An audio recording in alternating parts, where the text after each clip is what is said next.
Hello friend, जय श्री राम, राधे राधे, हर हर महादेव। आप लोग कैसे हैं? आशा करती हूँ कि आप लोग अच्छे होंगे, स्वस्थ होंगे, मस्त भी होंगे। देखिए, आज मैं शिव चर्चा के गीत लेकर आ रही हूँ। अगर आप लोग को अच्छी लगे तो लाइक करें, शेयर करें, सब्सक्राइब करें। सब्सक्राइब करना ना भूलें। अगर नए हैं चैनल पे तो सब्सक्राइब कर दीजिए कि सबसे पहले आपके पास गीत जाए कि आप लोग सुन पाए। आप लोग वीडियो लास्टिंग वीडियो तक आप बने रहिएगा, ज़रूर सुनिएगा। इंट्रो बाद गाना सुना रही हूँ।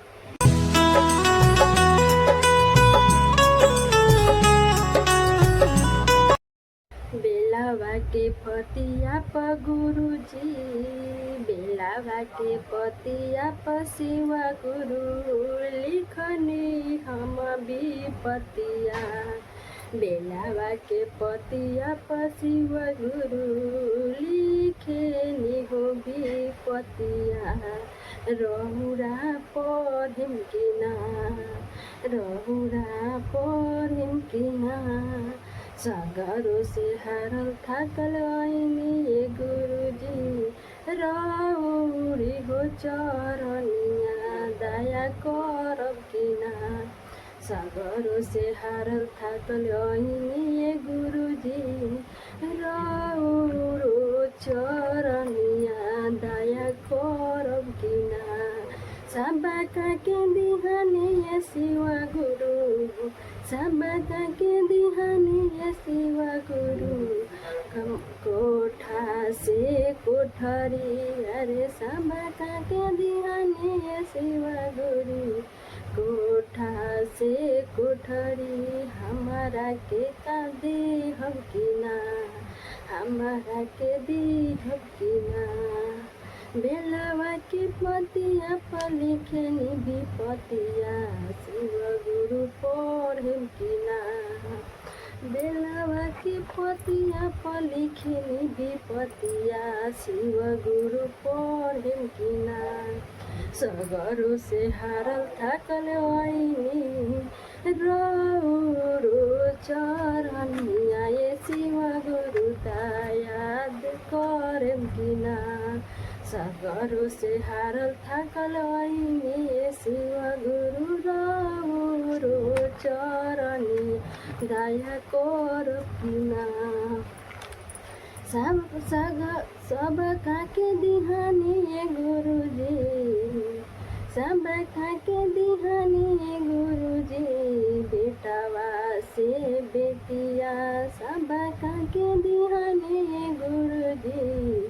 बेटावा से बेटिया, अरे हमारा के दीहब कि ना, अरे हमारा के दीहब कि ना। सगरों से हरल थकल आईनी ये शिव गुरु, राउरो चरनिया, दया करब कि ना। सगरों से हरल थकल आईनी ये शिव गुरु, राउरो चरनिया, दया करब कि ना, दया करब कि ना। अरे बेलावा के पतिया प लिखेनी विपतिया, शिव गुरु पढ़ब कि ना। बेलावा के पतिया प लिखेनी विपतिया, शिव गुरु पढ़ब कि ना, शिव गुरु पढ़ब कि ना। सागरों से हारल थकल आईनी, राउरो चरनिया, शिव गुरु दया करब कि ना। सागरों से हारल थकल आईनी शिव गुरु, राउरो चरनिया, दया करब कि ना। सबका के दिहानी शिव गुरु, भाई से भतीजावा, सबका के दिहानी गुरुजी। भाई से भतीजावा, हमारा के दीहब कि ना, हमारा के दीहब कि ना। सागरों से हारल थकल आईनी शिव गुरु, राउरो चरनिया, दया देहब कि ना। सागरों से हारल थाकल आईने शिव गुरु दया दीहब की ना। बेलवा के पतिया पर लिखनी विपतिया शिव गुरु पढ़ब की ना। बेलवा के पतिया पर लिखनी विपतिया शिव गुरु पढ़ब की ना। सागरों से हारल थाकल आईने रौरे चरनिया गुरुजी दया करब की ना। रौ सागरों से हारल थाकल आईने गुरुजी रौरो चरनिया दया करब की ना। दया करब की ना। सबका के दिहानी गुरुजी सबका के दिहानी गुरुजी।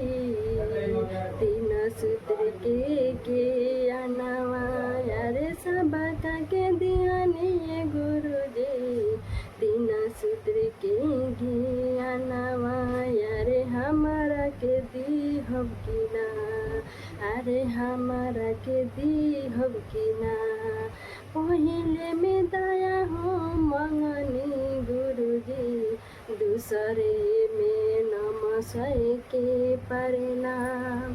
तीसरे में मंगनी गुरुजी तीसरे में मंगनी गुरुजी रौरो से दयावा रे। तीसरे में मंगनी गुरुजी रौरो से दयावा दे मकीना दयावा दे मकीना। बेलवा के पतिया पर लिखनी विपतिया गुरुजी पढ़ब की ना। बेलवा के पतिया पर लिखनी विपतिया गुरुजी पढ़ब की ना। गुरुजी पढ़ब की ना। सागरों से हारल थाकल आईने रौरो चरनिया। सागरों से हारल थाकल आईने गुरुजी रौरो चरनिया दया करब की ना। दया करब की ना। अगर आप लोग को मेरी वीडियो अच्छी लगी गाना अच्छी लगी तो लाइक करें शेयर करें सब्सक्राइब करना ना भूलें। लास्टिंग तक बने रहने के लिए आप लोग के धन्यवाद।